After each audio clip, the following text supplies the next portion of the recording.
you doing? Hey, Doc was reflecting on September 11th, 2001 and his memories. And I was just wondering, what do you remember about that day and what was your experience like back then? Yeah, it's crazy. 19 years ago.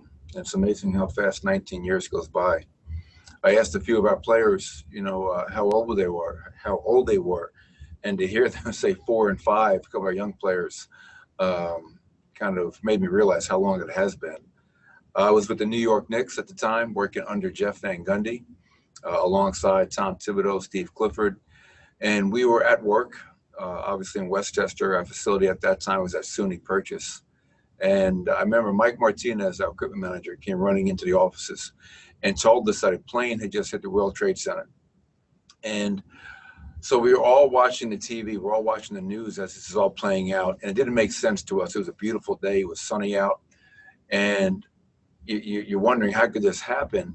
And as we were watching it, and I get chills when I think about it every time I tell the story, as you're watching the news, the live news of the first plane that had hit, no one really knew what was going on.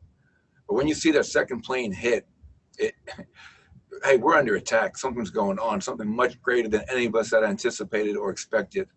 And that day into the next couple of months, working in New York City with the Knicks, obviously along with DC, the two places that were targeted, it was surreal.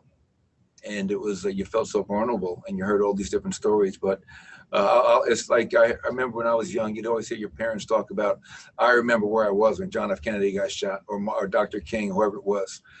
And for me, I'll never forget where I was and the reaction and the feelings that you had, and to see the country kind of rally around each other. And at that time, we used sports. Sports was a great way to kind of bring our country back through baseball, notably. But yeah, I reflected on that today with it being 19 years ago, and the tragic memories that you have.